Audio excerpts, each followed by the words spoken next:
नास्ति गंगा समम तीर्थम न देवो केशवात परा गायत्र्यास्तु परम जाप्यम न भूतो न भविष्यति। तभी हमारा घर हेल्दी हो सकता है, हमारा देश हेल्दी हो सकता है। ये 3 टैबलेट्स हैं। ये ओके। 3 टैबलेट्स मैं दर्शकों को दिखाना चाहूँगा। तो कर सकते हो 50% तक अगर आपने स्ट्रेस को मैनेज कर लिया तो बहुत सारी बीमारियों से आप बच सकते हो। तो सर आपका स्वागत है द याडीज पॉडकास्ट शो पे। Thank you. Thank you so much आपका आने के लिए यहाँ पे। और आपकी किताब ने जो प्रेरित किया है उसी वजह से मैं आपसे कनेक्ट कर पाया हूँ। वो एक सबसे बड़ा रीज़न है आपसे कनेक्ट करने का, बिकॉज आपने इतनी खूबसूरत किताब लिखी है जिसको पढ़ने के बाद मुझे काफ़ी मज़ा आ गया है। I put somewhere around year उस किताब का picture and I mention the link in the description. वो किताब ने इतना प्रेरित किया कि मुझे आपसे किसी तरह कनेक्ट करवा दिया। और आपसे कनेक्ट में आने के बाद मैंने ये डेफिनेटली सोचा था कि मेरे इस शो पे आपसे मुझे एक रूबरू बात करनी ही है। सो सर, मेरा पहला सवाल ये है कि करंटली आपकी लाइफ में क्या चल रहा है? करंटली मेरी लाइफ में बहुत ही अच्छा चल रहा है। जो मेरा पर्पज़ था, जो मेरा विज़न था, मैं उसकी तरफ आगे बढ़ रहा हूँ धीरे धीरे। मेरा पर्पज़, मेरा विज़न यही था कि मैं इंडिया को कैसे हेल्दी बना सकूँ, ओके। कैसे लोगों को मैं हेल्थ के ऊपर अवेयर कर सकूँ, एजुकेट कर सकूँ।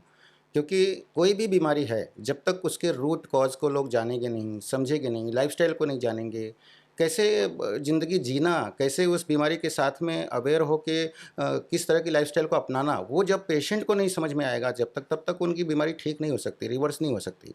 केवल दवाइयों करेक्ट। से बीमारियाँ ठीक नहीं होती हैं, दवाइयों से आपको थोड़ा रिलीफ़ मिलता है। लेकिन अगर आप चाहते हो कि उस बीमारी को आप परमानेंटली क्योर कर सको, drug free, disease free life जी सको, तो आपको एजुकेशन की बहुत ज़रूरत है। और ये एजुकेशन देने का ही मकसद लेकर मैं समाज में आगे बढ़ रहा हूँ, वर्कशॉप के माध्यम से, वेबिनार्स के माध्यम से। आप जैसे लोग इंटरव्यू के लिए बुलाते रहते हैं, और अब करेक्ट। तो ये किताब भी मैंने लिख दी है, तो करेक्ट। उसके माध्यम से बहुत बड़ा काम हो रहा है।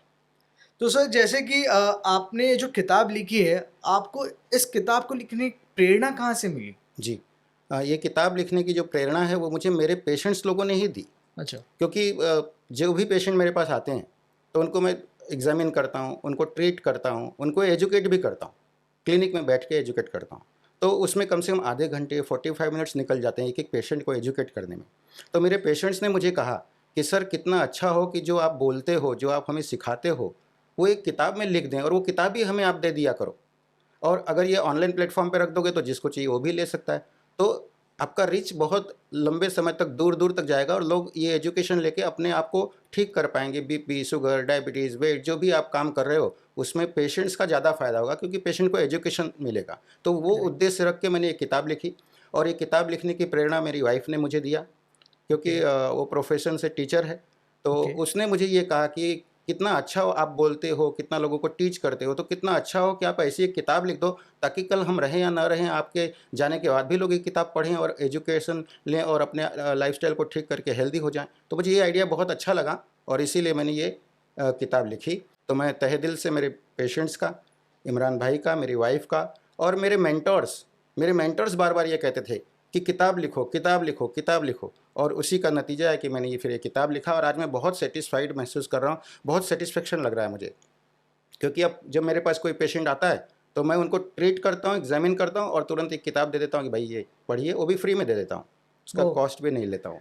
हाँ। सही है सर। ये सुन के काफ़ी अच्छा लगा कि एक डॉक्टर एक समाज को सिर्फ़ ट्रीट कर रहा है अपने शब्दों से, अपनी दवाइयों से, अपने एक ट्रीटमेंट से जिसमें उनके शब्द हैं, उनका एक्सपीरियंस है और उनकी एक किताब है। तो ये ट्रीटमेंट का नज़रिया ही अलग हो गया। मतलब कोई लोग डरते हैं, वो लोग बोलते हैं ना पुलिस, डॉक्टर, वकील इनसे दूर रहना चाहिए। आप तो ऐसा कर रहे हो कि लोग आपकी तरफ आए, आपसे बात करें और उनकी ज़िंदगी में एक हेल्दी लाइफ़स्टाइल जिए। तो सर मुझे ये जानना है, आप भगवान में बिलीव करते हो? बिल्कुल, करना ही चाहिए। आप थोड़ा डिटेल में बता सकते हो कि आपका रीज़न भगवान में बिलीव करने का क्या है? देखिए, ये सृष्टि की जो रचना हुई है ना, ये उन्होंने ही किया है। हर किसी का एक पिता होता है, फादर होता है, गॉड फादर। वैसे ये जितने भी सृष्टि में जीव जंतु, पशु पक्षी, जो भी योनियां हैं, उनका भी एक पिता तो होगा ही ना, कहीं न कहीं यार, है ना? करेक्ट। जिससे हमारी उत्पत्ति हुई है ना? हुँ। लौकिक पिता तो हैं, माँ बाप के कोख से पैदा हुए हैं, लेकिन उनके भी तो कोई फादर होंगे। तो वो सुप्रीम पावर है, कोई एक अदृश्य शक्ति है जो इस दुनिया को चला रही है। Yes, definitely. और आप अब जैसे कि ये न्यू जनरेशन है, जेन ज़ीज़ है और जितने भी अब 20s में अपने बच्चे हैं या जितने भी मेरे जितने 20s में लोग हैं, अब एक ऐसा दौर आ गया है जहाँ पे ये गोल्डन पीरियड जितने भी प्रभु थे, जितने भी आचार्य, जितने भी पंडित जी और जितने भी समाज के हित में बोलने वाले, भागवतम बोलने वाले जितने भी लोग हैं, उनके मुख से मैंने यही सुना है कि ये एक गोल्डन पीरियड चल रहा है जहाँ पे लोग भगवान की भक्ति में लीन होने वाले हैं। तो ये जो अब जितनी भी यंग जनरेशन है, वो भगवान की तरफ और स्पिरिचुअलिटी की तरफ बढ़ रही है। स्पिरिचुअलिटी की तरफ इतनी बढ़ रही है, तो सर उसका रीज़न यही है कि वो सुप्रीम पावर वापस कंट्रोल में सबको ले रही है या अब एक वो राह आ चुकी है या लोग ट्रेंड की वजह से वो पूजा पाठ में ज़्यादा बिलीव कर रहे हैं? नहीं, देखो ऐसा नहीं है। वो स्पिरिचुअल पावर तो है, सुप्रीम पावर तो है, हमसे ऊपर तो कोई है कि जब ये पूरी दुनिया ख़त्म हो जाएगी उसके बाद भी वो पावर रहने वाली है। करेक्ट। भले हम उसको आँखों से देख नहीं पा रहे, लेकिन वो पावर है। और इस किताब को जो मैंने लिखा है ना, इसमें एक चैप्टर खाली स्पिरिचुअलिटी के ऊपर है कि हम कैसे स्पिरिचुअल हीलिंग कर सकते हैं और उसके माध्यम से ब्लॉकेज को हम कैसे रिवर्स कर सकते हैं, अपनी डिसीज़ को कैसे क्योर कर सकते हैं। स्पिरिचुअल ओके, हीलिंग करके एक चैप्टर लिखा हुआ है। ओके तो सर। कहने का मतलब ये है कि भक्ति का मतलब ये नहीं होता कि पूजा करना, पाठ करना, भागवत करना, रामायण पढ़ना, वो तो सब कर रहे हैं, जप करना, ध्यान करना, वो सब कर रहे हैं। लेकिन बदलाव कहाँ हो रहा है? बदलाव नहीं हो रहा है। देखो, प्रेयर का मतलब, भक्ति का मतलब, आध्यात्म का मतलब एक ही है कि भगवान ने हमें जो कुछ भी दिया है, उसके प्रति हम ग्रैटिट्यूड व्यक्त करें पहले। हुँ, ग्रैटिट्यूड कम्स फर्स्ट, प्रेयर बाद में आता है, पहले करेक्ट। ग्रैटिट्यूड।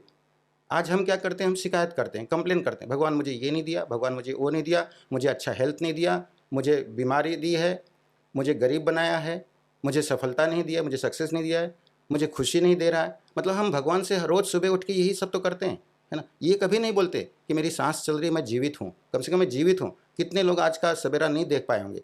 उसके लिए मैं ग्रेटफुल होना चाहिए कि मेरी सांस चल रही है, मैं सुरक्षित हूँ, मेरा परिवार सुरक्षित है, मेरी दुनिया में सब अच्छा चल रहा है। एक मौका और भगवान ने मुझे आज सुबह दिया कि मैं हुँ, अपने स्वास्थ्य में सुधार कर सकूँ, मेरी हुँ, आर्थिक स्थिति को मजबूत कर सकूँ, मैं अपने रिश्तों को मजबूत कर सकूँ, मैं जीवन में सफलता की तरफ आगे बढ़ सकूँ। ये मौका दिया है, एक अवसर दिया है, उसके लिए हमें भगवान को थैंकफुल होना चाहिए। लेकिन हम ग्रैटिट्यूड व्यक्त नहीं करते, और जब ग्रैटिट्यूड व्यक्त नहीं करोगे तो नेगेटिव एनर्जी ही आपको यूनिवर्स से मिलेगी और फिर आप कभी भी आगे नहीं बढ़ पाओगे, अपने आप को हील नहीं कर पाओगे। इसलिए अगर आप अपने आप को हील करना चाहते हो, अपनी बीमारी को रिवर्स करना चाहते हो, समृद्धि को अट्रैक्ट करना चाहते हो, जो आप चाहते हो वो पाना चाहते हो, तो सबसे पहले सुबह उठ के ग्रैटिट्यूड व्यक्त कीजिए। Gratitude is equal to healing. Okay sir. ज़रूर इसे मैं अप्लाई करूँगा ज़िंदगी में। मैं भी काफ़ी स्पिरिचुअल हूँ, पहले से ही हूँ, अभी से नहीं। और जभी भी मैं उठता हूँ तो सुबह सबसे पहले हाथ जोड़ के भगवान को यही बोलता हूँ कि thank you for this. And एक सेल्फ सेटिस्फैक्शन होता है, 2 मिनट के लिए मैं शांति से बैठता हूँ और एक ध्यान करता हूँ। तो सर मुझे ये जानना है कि जब मेडिटेट करता है इंसान, तो सर ये जो चक्रास है अंदर के, सर उसको एक्टिवेट करने के क्या तरीके हैं? देखिए, ये बहुत ही डीप विषय है। ये इतना आसान विषय नहीं कि मैं आपको यहाँ बैठ के समझा सकूँ। बट हाँ, इतना ज़रूर कहूँगा कि हम कहते हैं ना कि भगवान के पास जो पावर है, वो पावर इंसान के अंदर भी भगवान ने भर के रखा है। हुँ, केवल वो पावर सोया हुआ है। हुँ, हम सब के अंदर, मेरे अंदर, आपके अंदर, हर इंसान के अंदर भगवान ने अपनी पावर भर के रखी है। कहाँ भर के रखी है? उसको तिजोरी में छिपा के रखा हुआ है। तिजोरी कौन-सी है? ये जो 7 चक्र है ना, यही तिजोरी है। इसी के अंदर वो पावर डाल के रखा हुआ है और बाहर से ताला लगा दिया है। अब उस ताले को खोलना किसको है? उन्होंने कहा तुझे खोलना है। तू ढूँढ तेरी चाबी उस ताले को खोजने की। अब हमारे पास जब चाबी ही नहीं रहेगी तो हम ताला कैसे खोलेंगे? तो लोगों को करेक्ट। पता ही नहीं है कि ये चक्रों को जागृत कैसे करना।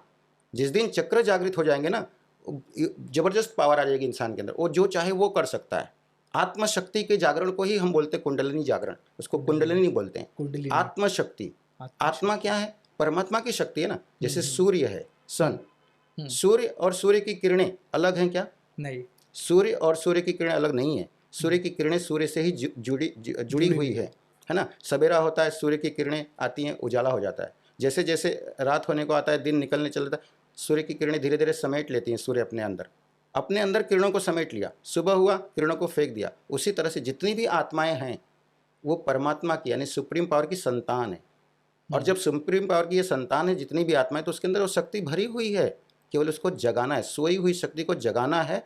और वो जगाने का जो नाम है ना, उसी को बोलते हैं कुंडलिनी जागरण की साधना। और वो मेडिटेशन के माध्यम से ही हो पाता है। जब आप मेडिटेशन करते हो, मंत्रों का जाप करते हो और हर चक्र के जागरण का एक बीज मंत्र होता है।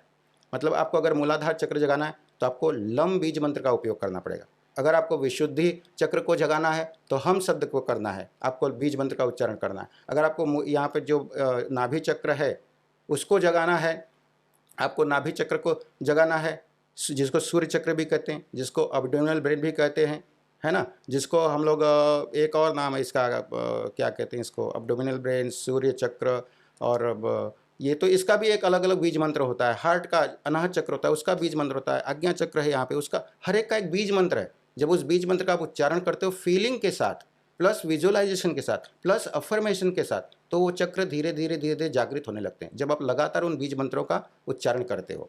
और फिर वो आपको दिखाई देने लगता है, लोगों को दिखाई देने लगता है कि भाई ये इंसान तो कुछ अलग ही है, लोगों से हट के ही है, राइट। तो इस तरह से वो बहुत डीप विषय है, कभी उस पर अलग से चर्चा करेंगे। इतने में ही सर काफ़ी डीप बातें हो गई, और I can feel that vibe, वो पॉजिटिव वाइब। अगर हम चक्रास के बारे में बात ही करेंगे तो वो इतना पॉजिटिव माहौल होता है। जब उसके विषय में हम जिस दिन डीप बात करेंगे तो उस दिन शायद एनर्जी कंट्रोल करना खुद की भी पॉसिबल नहीं है। और सर मुझे ये जानना है, गायत्री मंत्र की पावर क्या है? बस मैं इतना ही कहूँगा गायत्री मंत्र के बारे में कि नास्ति गंगा समम तीर्थम न देवो केशवात परा गायत्र्यास्तु परम जाप्यम न भूतो न भविष्यति। कि गंगा के समान कोई तीर्थ नहीं है और केशव के समान कोई भगवान नहीं है, और जप करने के लिए गायत्री से बड़ा मंत्र दुनिया में कोई नहीं है। महामंत्र जितने जगमाई कौ गायत्री समनाई, कि जितने भी दुनिया में महामंत्र हैं उसमें गायत्री सबसे सर्वश्रेष्ठ मंत्र है दोस्त। तो आपने अभी जो कुंडलिनी चक्र जागरण की बात कही ना, तो हमारे गुरुदेव कहते हैं कि 7 जो चक्र हैं उसमें से जो 6 चक्र हैं आज्ञा चक्र तक, वहाँ तक हमारा अधिकार है, 7वें चक्र पे हमारा अधिकार नहीं है, समझे ना। तो ये 6 चक्र अगर आपको जगाना है तो एक ही चाबी है जिसका नाम है गायत्री मंत्र। जो व्यक्ति गायत्री मंत्र का लगातार जप करता है श्रद्धा के साथ, निष्ठा के साथ, प्रज्ञा के साथ, फीलिंग के साथ, कुछ ही महीनों में, कुछ ही वर्षों में उसके चक्र जागृत हो जाते हैं, उसके दुनिया में एक चमत्कार घटित होता है। और गायत्री का अगर आप शब्द ही देख लो, गायत्री, गय माने प्राण, त्र माने त्राण करना, जो हमारे प्राणों की रक्षा करे वो गायत्री, वो गायत्री।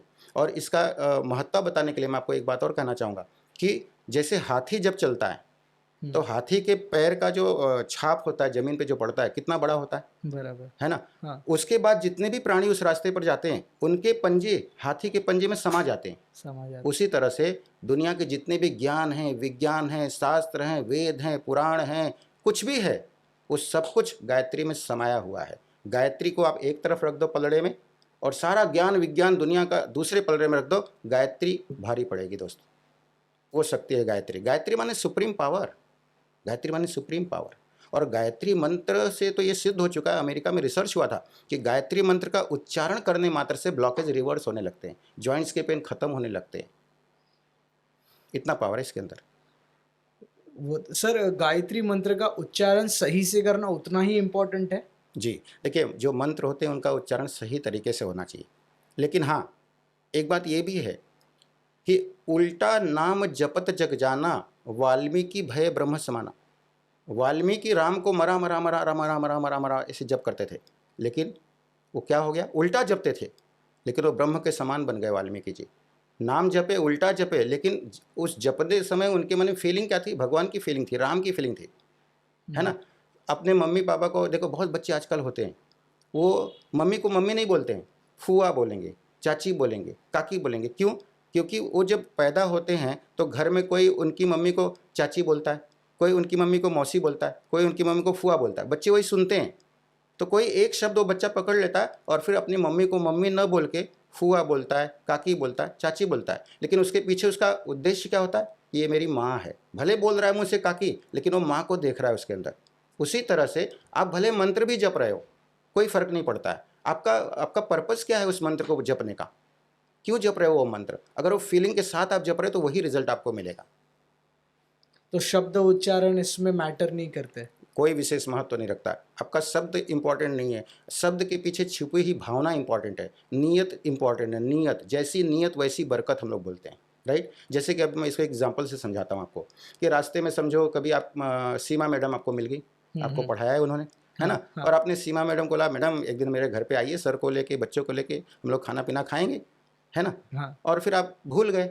हाँ, और एक दिन क्या हुआ, अचानक सीमा मैडम अपने हस्बैंड को, अपने बच्चों को लेके आपके घर पे टपक गए।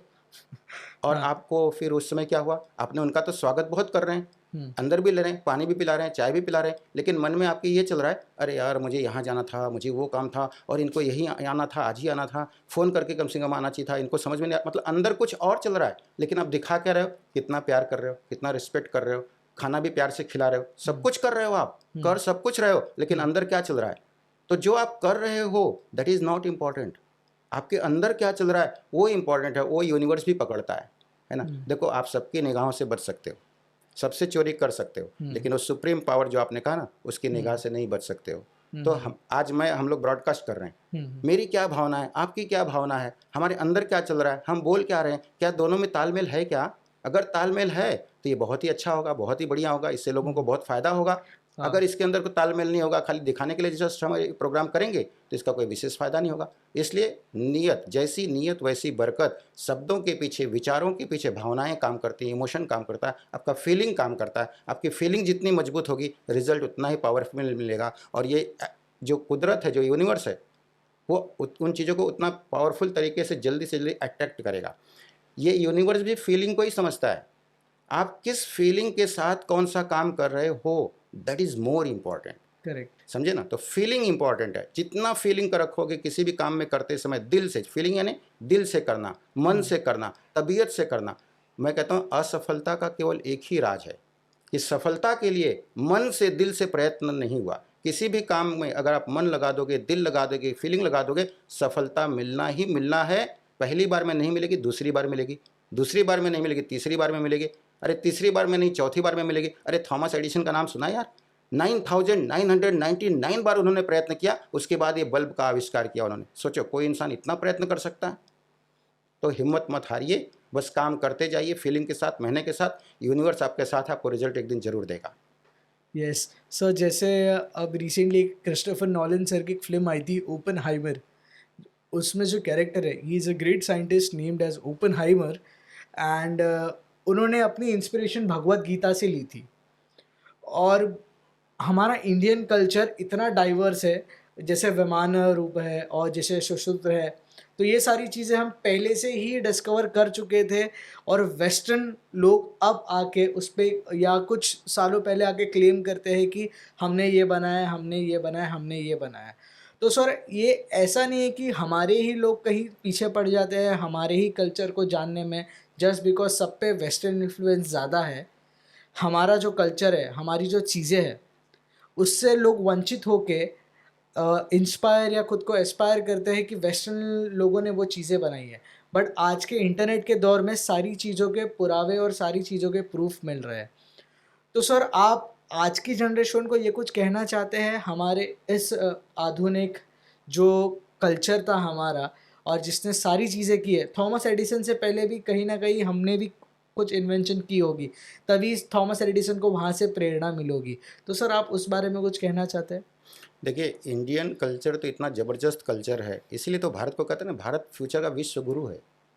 एक समय सोने की चिड़िया था, जैसे-जैसे कल्चर ख़त्म होने लगी, वैसे-वैसे हम थोड़ा-सा पीछे चले गए, है ना? लेकिन अब फिर से हम वापस लौट रहे हैं, क्योंकि हर एक को अभी रियलाइज़ हो चुका है कि इंडियन कल्चर में वो पावर है कि उस पावर के माध्यम से पूरी दुनिया में शांति भी आ सकती है ना? पूरी हुँ, दुनिया शांति के लिए दौड़ रही है। देखिए पूरी हुँ, दुनिया में युद्ध चल रहा है, सब लड़ रहे हैं, झगड़ रहे हैं, क्या कुछ नहीं चल रहा है।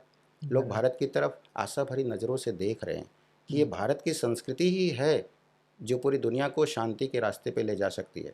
तो हमें अपने कल्चर की तरफ पुनः लौटना पड़ेगा। देखो, कल तक हम दवाइयाँ देते थे, आज कितने सारे लोग अवेयर हो गए कि नहीं, हमें सब्जियाँ खाना चाहिए, हमें सलाड्स खाना चाहिए, हमें फ्रूट्स खाना चाहिए, हमें सुबह जल्दी उठना चाहिए, हमें रिचुअल्स करने चाहिए, मेडिटेशंस करने चाहिए, हमें वॉकिंग के लिए बाहर निकलना चाहिए, नंगे पैर चलना चाहिए। हालाँकि आजकल लोग जूता-चप्पल पहन के ही जाते हैं, लेकिन पुराने ज़माने में देखिए ना, नंगे पैर लोग महीनों-महीनों खेतों में काम किया करते थे।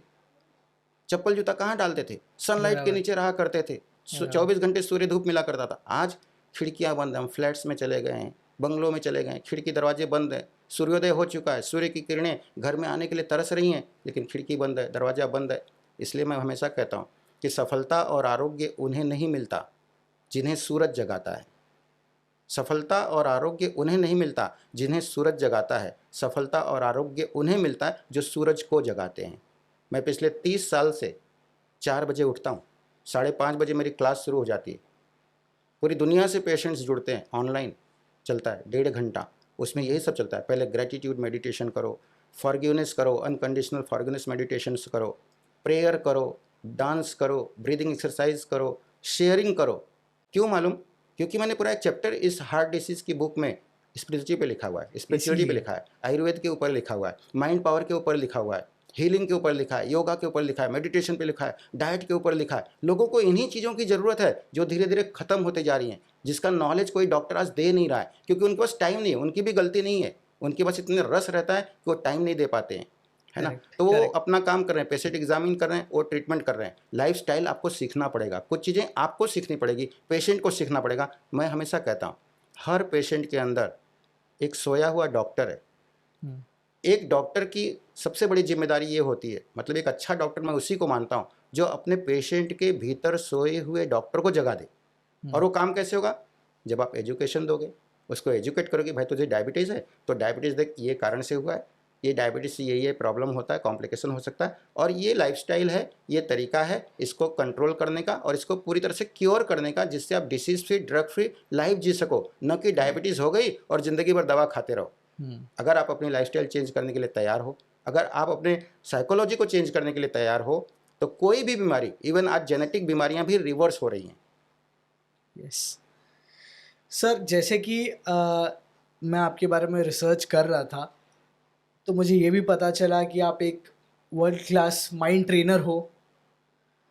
सर, माइंड ट्रेनिंग क्या होती है? मुझे ये जानना है। जी। देखिए, जब मैं डिग्री लेके बाहर निकला, BAMS की आयुर्वेदिक डिग्री लेके बाहर निकला, तो मैंने भी फिर एमडी करने की कोशिश की। तो एमडी के लिए मैंने नाम लिखा आर्य पोद्दार मेडिकल कॉलेज वर्ली में। 1 हुँ, साल मैंने हुँ, वहाँ किया। हुँ, 93 में बम ब्लास्ट हुआ। हुँ, 93 में बम ब्लास्ट हुआ। हुँ, मैं वही हॉस्पिटल के अंदर ही था। मैंने हुँ, देखा लोगों को मरते हुए देखा। कितनी जगह पे बम ब्लास्ट हुआ, आप सबको पता है, वो हम लोग भूल नहीं सकते 93 का बम ब्लास्ट, है हुँ, ना? हुँ, हुँ, उसके बाद थोड़ा मेरे घर की परिस्थिति उतनी ठीक नहीं थी। तो हुँ, मैंने जॉब जॉइन किया मेडिकल ऑफिसर का, जिला परिषद थाने में। वहाँ हुँ, पे जाके मैंने जॉब किया, 3 साल जॉब किया। हुँ, लेकिन मुझे सैटिस्फैक्शन नहीं हो रहा था, पता नहीं क्यों।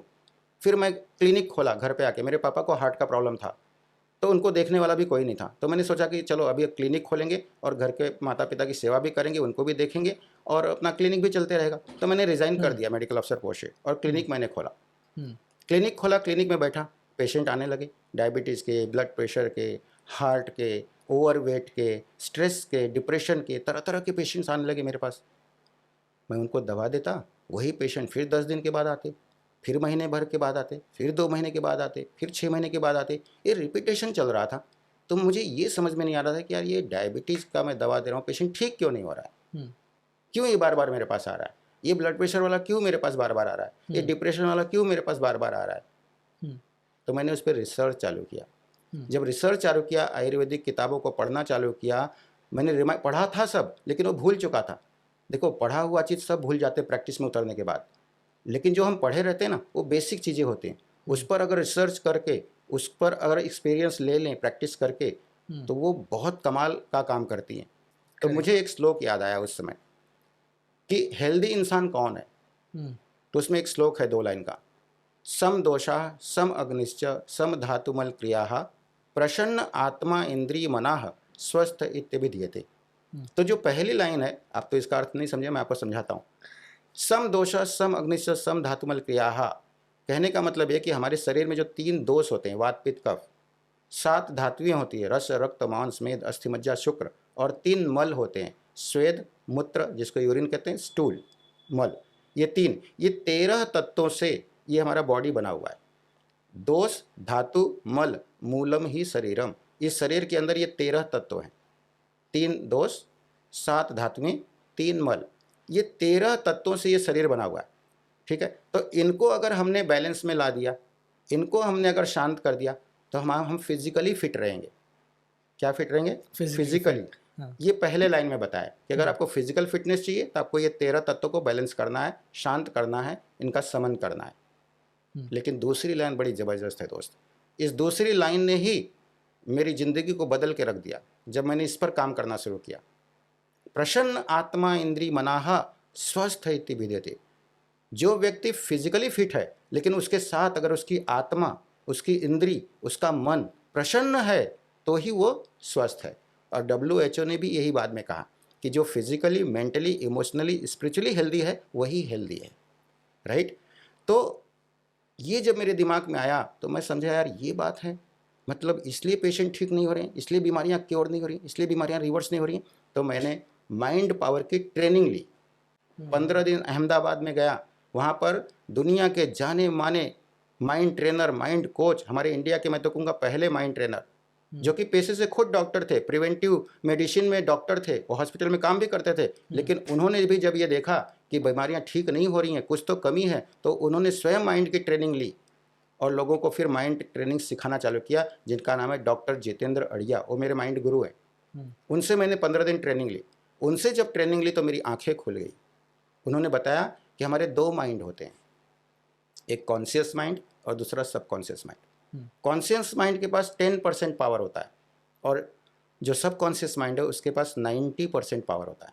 और उस सबकॉन्शियस माइंड के बारे में हम जानते ही नहीं, मैं भी नहीं जानता था। देखो इतनी बड़ी डिग्री लेके बाहर निकला, प्रैक्टिस भी कर रहा हूँ और मुझे ये पहली बार मालूम पड़ा कि हमारे 2 मन होते हैं, जबकि मैं आयुर्वेद का डॉक्टर, आयुर्वेद में सब कुछ है, लेकिन फिर भी मुझे पता नहीं है। यानी ये हमारा एजुकेशन सिस्टम है कि एक डॉक्टर जो डिग्री लेके निकल रहा है उसको इतना भी नहीं पता कि माइंड 2 प्रकार का होता है, कॉन्शियस माइंड और सबकॉन्शियस माइंड।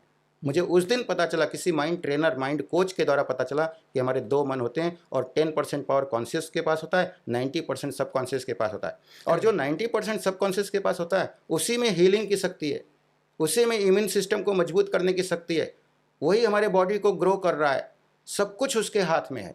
90% पावर जिसके बारे में हम जानते नहीं। और उसकी तुलना उन्होंने कैसे की? आइसबर्ग से की। आइसबर्ग मतलब बर्फ को देखा आपने, समुद्र के अंदर बर्फ, जो बर्फ ऊपर दिखाई देता है वो कितना पार्ट होता है, और जो बर्फ नीचे पानी के होता है वो काफी अंदर होता है, वो 90% होता है। करेक्ट, और 10% खाली बाहर होता है। Correct. तो हम खाली बाहर वाले को जानते हैं, नीचे वाले को जानते ही नहीं। उसी तरह से जो बाहर हमें दिखता है कॉन्शियस माइंड, जिससे हम सोचते हैं, तर्क करते हैं, वितर्क करते हैं, एंटीप्रेट करते हैं, एनालाइज करते हैं, ये जो चीजें हम करते हैं कॉन्शियस से करते हैं। लॉजिकल माइंड इसको बोलते हैं, लॉजिकल माइंड। सब conscious mind is a logical mind, yes, okay, but subconscious mind is a illogical mind. ये इलॉजिकल माइंड है, ये चमत्कार, मैजिक करने वाला माइंड है। 90% इसके पास पावर है, हम उसको जानते ही नहीं। तो जब उन्होंने मुझे 90% पावर सिखाया और कैसे उस पावर का इस्तेमाल करके हम अपनी ज़िंदगी में जो पाना चाहते हो वो पा सकते, जो बनना चाहते हो बन सकते, जो करना चाहते हो कर सकते, यानी each and everything is possible by using the power of mind, right. Correct. ये उन्होंने बताया। तो चूंकि मैं एक डॉक्टर था तो मैंने सबकॉन्शियस माइंड को अपने पेशेंट्स के ऊपर आने के बाद चालू किया, रिसर्च चालू किया, प्रैक्टिस करना चालू किया। तो देखा धीरे धीरे माइंड पावर को यूज़ करके बीमारियां रिवर्स होने लगी, बीपी नॉर्मल होने लगा, शुगर नॉर्मल होने लगा, वेट कम होने लगा, लोगों की दुनिया में खुशी आने लगी, लोग सफल होने लगे। हाँ, तो मुझे बड़ा अच्छा लगा। तो मैंने भी फिर माइंड पावर की ट्रेनिंग चालू कर दी, लोगों को मैंने भी सिखाना चालू किया और पेशेंट्स के ऊपर भी यूज़ आज कर रहा हूँ। तो मैं, कहते ना, विवेकानंद जी ने भी यही तो कहा कि हमारे मन की अनंत शक्तियाँ हैं, उन अनंत शक्तियों का इस्तेमाल करके हम जो पाना चाहते हो पा सकते, जो बनना चाहते हो बन सकते, जो करना चाहते हो कर सकते। माइंड मतलब क्या है? Mind is nothing but thought, विचार। यस, गौतम बुद्ध ने भी तो यही बात कहा कि आज हम जो हैं, आज हमारी जो स्थिति है, जिस लेवल पे हैं, जहाँ कहीं भी हम पहुँचे हुए हैं आज, वो हम क्यों पहुँचे हुए हैं? हमने पिछला जो विचार किया है उसकी वजह से। अब तक हमने जो पास्ट में विचार किए हुए हैं, उन विचारों की वजह से आज हम इस लेवल पर पहुँचे हैं। अगर हम अपने विचारों को बदल दें या उसी विचार को पकड़ के आप आज भी अगर चलोगे तो आप कोई बहुत ज़्यादा आगे नहीं जाओगे, आप वहीं खड़े रहोगे, आप आगे नहीं बढ़ पाओगे।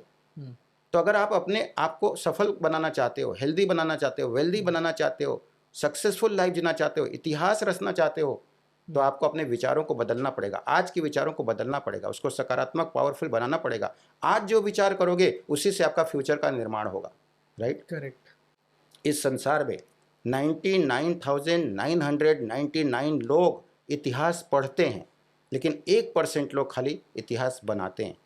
अगर आप इतिहास बनाना चाहते हैं, अगर आप 1% में आना चाहते हैं, तो आपको माइंड पावर का नॉलेज लेना ही चाहिए और इस पर काम करना ही चाहिए। फिर आपके लिए कुछ भी इम्पॉसिबल नहीं है, क्योंकि इम्पॉसिबल खुद कहता है आई एम पॉसिबल। इनक्यूरेबल खुद कहता है कि आप भीतर से आप क्योर हो सकते हो, बीमारियों को मिटा सकते हो। तो सबकॉन्शियस माइंड मेरे लिए बहुत ही वरदान साबित हुआ है, मेरे मरीजों के लिए वरदान साबित हुआ है और मैं आज बहुत ज़्यादा खुश हूँ, बहुत ज़्यादा प्रसन्न हूँ, बहुत ज़्यादा जो कुछ भी मुझे चाहिए वो मेरे जीवन में मिल चुका है। बस मेरा एक ही एम है कि अब कोई हार्ट अटैक से नहीं मरना चाहिए, कोई डायबिटीज़ से नहीं मरना चाहिए, किसी की एंजियोप्लास्टी बाईपास सर्जरी नहीं होनी चाहिए, क्योंकि ये लाइफ़स्टाइल बीमारी है। अगर हम अपने लाइफ़स्टाइल को ठीक कर दें, हम अपने डाइट को मॉडिफ़ाई कर दें, हम अच्छी सी नींद लें, हम स्ट्रेस फ्री लाइफ जिएँ।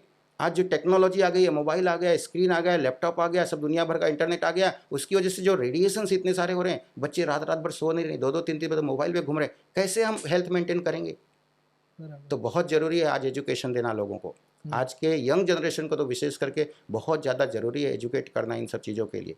तभी हमारा घर हेल्दी हो सकता है, हमारा देश हेल्दी हो सकता है और आगे बढ़ सकता है। करेक्ट। सर, आज के दौर में मेंटल हेल्थ एक बड़ा प्रॉब्लम बन चुका है। तो जैसे आपने बोला कि सबकॉन्शियस माइंड 90% होल्ड करता है, कॉन्शियस माइंड 10% होल्ड करता है। सर, जो डिप्रेशन है, एंजाइटी है और जितने भी ऐसे मेंटल हेल्थ रिलेटेड इशू है, अगर हम खुद को माइंड ट्रेन्ड कर ले, तो हम इससे भी ओवरकम कर सकते हैं? 100% देखिए, अभी हम लोग बैठ के बात कर रहे हैं, कॉन्शियस माइंड हम जाग रहे हैं, करेक्ट। सबकॉन्शियस माइंड भी काम कर रहा है अंदर-अंदर। लेकिन इस समय क्या है, हमारा कॉन्शियस माइंड ज़्यादा एक्टिव है। क्यों एक्टिव है? क्योंकि हमारे माइंड की जो फ्रीक्वेंसी है, वो बहुत ज़्यादा है, 14 टू 35 हर्ट्ज़ पर सेकंड है इस समय, हुँ, समझे? तो हम लोग बातें कर रहे हैं। हुँ, ये फ्रीक्वेंसी जब और ज़्यादा हाई होती है, मतलब 35 के ऊपर जाती है, तो कहते हैं स्ट्रेस हो गया है, ये स्ट्रेस में है बच्चा। और ये करेक्ट। फ्रीक्वेंसी जब 50 के ऊपर जाती है, तो कहते हैं बच्चा डिप्रेशन में चला गया है। मतलब जब हुँ, माइंड की फ्रीक्वेंसी बहुत ज़्यादा हाई हो जाती है, तो व्यक्ति डिप्रेशन में चला जाता है। अब माइंड की फ्रीक्वेंसी को लो करने के लिए, नॉर्मल करने के लिए क्या करना पड़ेगा? मेडिटेट करना है, मेडिटेशन करना है और क्या करना है? उसके अलावा कोई दूसरा रास्ता नहीं है। लेकिन हम क्या करते हैं, डॉक्टर्स क्या करते हैं, स्लीपिंग पिल्स खिलाते हैं, एंटी एंजाइटी टैबलेट्स देते हैं। अब वो खा खा के जब तक बच्चा खाएगा, डिप्रेशन वाला पेशेंट खाएगा, वो सोते रहेगा। हाँ, उसका जो मेमोरी भी वो धीरे धीरे लॉस होने लगती है। तो ये कोई नेचुरल उपाय नहीं है। आपको डिप्रेशन दूर करना है तो इसका जो रूट कॉज है वो माइंड है। तो माइंड की फ्रीक्वेंसी को शांत करना है, उसके रूट कॉज को समझना है कि इसके जीवन में ऐसी क्या घटना घटित हुई जिसकी वजह से ये डिप्रेशन में गया है, जिसको इसने यहाँ पे पकड़ के रखा हुआ है। जिस हुँ, दिन वो यहाँ से निकाल देगा, हो सकता है वो पास्ट की चीज़ हो कोई भी, जो उसे करेक्ट। दुःख दे रही है, कुछ भी हो सकता है, एक्स वाई हुँ, ज़ेड। वो हुँ, लोगों को सफल होते हुए मैंने कई बच्चों को ऐसा देखा जो 90% स्कोर करते हैं 11th में, 12th में, सब जगह करते हैं, आईआईटी वगैरह में टॉप करते हैं, लेकिन जब जीवन में आते हैं, मैदान में आते हैं, तो वो मतलब पीछे रह जाते हैं। फिर उन लोगों को आगे देखते हैं जो बच्चे कमज़ोर थे, वो उनसे कई गुना आगे जाते, इसलिए वो डिप्रेशन में चले जाते हैं। तो बहुत सारे कॉजेज़ है डिप्रेशन में जाने, पेरेंट्स लोगों का दबाव बच्चों के ऊपर इतना ज़्यादा बढ़ गया है आज के कॉम्पिटिशन युग में, तो बहुत सारे कारण, डाइवोर्सेस बढ़ गए हैं। तो ये सब चीज़ें हो रही हैं, कहाँ से हो रही हैं? बस डिप्रेशन इसी को कहते हैं। व्यक्ति की जगह जो है ना, वो यहाँ कुछ पकड़ के रखा है, बस उसको निकाल, यहाँ पकड़ोगे माइंड की फ्रीक्वेंसी हाई होगी, डिप्रेशन में जाएँगे, सुसाइड करेंगे, एक्सीडेंट हो गए। तो हमें क्या करना है? अगर मैं माइंड का ट्रेनर हूँ, तो मैं उनकी काउंसलिंग करता हूँ।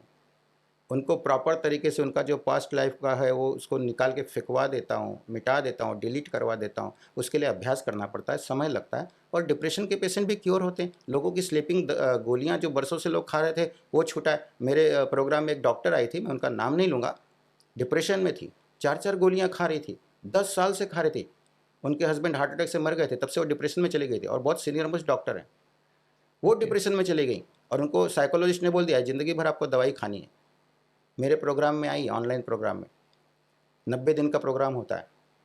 वो पूरी तरह से ठीक हो गई, उनकी गोलियाँ छूट गई। वो अभी आज योगा क्लास लेती हैं, अपना क्लिनिक भी चलाती हैं, जगह-जगह पे बड़े-बड़े वर्कशॉप लेने चली जाती हैं। पूरी तरह से डिप्रेशन से निकल चुकी हैं।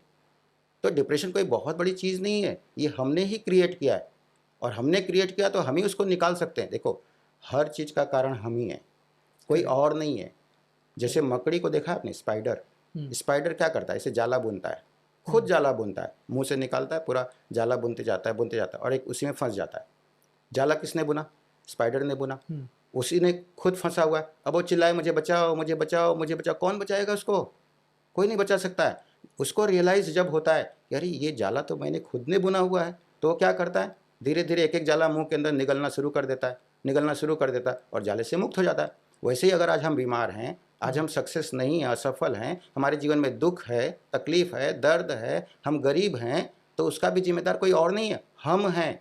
हमारे पास भगवान ने सारा पावर दिया है। अरे दोनों हाथ है, दोनों पैर है, दोनों आंखें, अरे जिनके हाथ नहीं है, पैर नहीं, वो सक्सेस हैं यार, वो सक्सेस है आज दुनिया में। कोई एरोप्लेन चला रहा है, कोई मोटिवेशनल स्पीकर बन के घूम रहा है, आप देखिए ना। हाँ, करेक्ट करेक्ट। कितने कितने सारे नाम लेंगे तो हो जाएगा, लेकिन हमारे पास तो सब कुछ भगवान ने दिया, फिर हम क्यों रो रहे हैं भाई, क्यों रो रहे हैं? अरे अपने आप को जानो, पहचानो, एफर्ट दो, विश्वास रखो उस शक्ति पे, सफलता निश्चित रूप से मिलेगी। हर बीमारी क्योर हो सकती है, मैं बोल रहा हूँ ना, nothing is impossible, everything is possible. Correct nothing is incurable, everything is curable. इसलिए करेक्ट। कुछ भी इम्पॉसिबल नहीं है, कुछ भी मतलब ऐसा नहीं कि असाध्य है, ये ठीक ही नहीं होगा, सब कुछ पॉसिबल है। शर्त एक ही है, हमें मेंटल लेवल पे, इमोशनल लेवल पे, स्पिरिचुअल लेवल पे काम करना पड़ेगा, हीलिंग करनी पड़ेगी, तभी आपकी बीमारियां टोटली फ्री होंगी, तब आप disease free, drug free life जी पाओगे। कहते हैं ना, डाइट जो होता है ना, आहार, वो 10% काम करता है, एक्सरसाइज 15% काम करता है, 75% जो काम करता है हमारे हेल्थ पे, हमारे लाइफ पे, वो हमारा थॉट होता है, हमारा इमोशन होता है, हमारा इंटेंशन होता है, हमारा बिलीफ सिस्टम होता है। ये जितना पावरफुल होगा ना, उतना हमारी लाइफ स्ट्रांग होगी, उतना हम सक्सेस होंगे, उतना हम बीमारियों से अच्छे से फाइट कर पाएंगे और अपने आप को बचा पाएंगे, क्योर कर पाएंगे। इसलिए ये बहुत ज़रूरी है, मेंटल लेवल और इमोशनल और स्पिरिचुअल लेवल पे हीलिंग करोगे, सब कुछ पॉसिबल है। Yes sir. आपकी किताब हार्ट अटैक के बारे में, आपके टाइटल में ही हार्ट अटैक वो शब्द है। सर इसके कॉजेस और रीज़न क्या है एक हार्ट अटैक होने के, या किसी को हार्ट हार्ट के रिलेटेड प्रॉब्लम है तो उसके कॉजेस और रीज़न क्या होते हैं? जी, देखिए हार्ट की बीमारी क्या होती है, पहले वो जानना पड़ेगा आपको, कॉजेज़ बाद में जानिए। हम्म पहले इसको हार्ट की बीमारी हो गई है कैसे पता चले, हम्म है ना? मान लो अब कोई व्यक्ति चल रहा है और चलते चलते चलते अचानक उसके सीने में लेफ्ट साइड में पेन हो रहा है और वो रुक जा रहा है, बैठ जा रहा हम्म है ना? मान लो कोई व्यक्ति दौड़ रहा है, जैसे कि मैंने देखा है कई पेशेंट्स को कि वो रेलवे प्लेटफॉर्म पे ट्रेन पकड़ने के लिए दौड़ते हैं, हम्म और मैंने दौड़ते दौड़ते कितने लोगों को देखा, उनको चेस्ट पेन हुआ, हार्ट अटैक आ गया, हम्म और मैंने कितने लोगों की जान भी बचाई है ऐसे समय पे, हम्म है ना? तो दौड़ते हैं और उस समय चेस्ट पेन होता है, फिर वो रुक जाते हैं। करेक्ट। कई होते हैं कि जैसे बैठे बैठे हैं या खड़े हैं कहीं, यहाँ चेस्ट में पेन होना शुरू हो जाता है, हार्ट अटैक आ जाता है ना? तो हमारे जो हार्ट की ज़रूरत होती है सारे काम करने के लिए, चलना फिरना, दौड़ना, खेलना कूदना, जो जो भी हम लोग एक्टिविटी करते हैं, उसके लिए खाली 30% ब्लड की ज़रूरत होती है, राइट? यानी कि 70% एक्स्ट्रा भगवान ने हमको ब्लड सप्लाई दे के हार्ट को भेजा हुआ था, यानी 100% भगवान ने हमको दिया, हमारी ज़रूरत थी 30%, लेकिन दिया उन्होंने 100%। लेकिन हम गलत लाइफस्टाइल की वजह से, गलत खान पान की वजह से, स्ट्रेस की वजह से हम क्या करते हैं, हम अपने हार्ट को ब्लॉक कर देते हैं। हार्ट को ब्लॉक करने का मतलब क्या है? देखिए हार्ट क्या है, एक मस्कुलर ऑर्गन है, राइट? एक मस्कुलर है, एप्पल की तरह उसका आकार होता है, करेक्ट।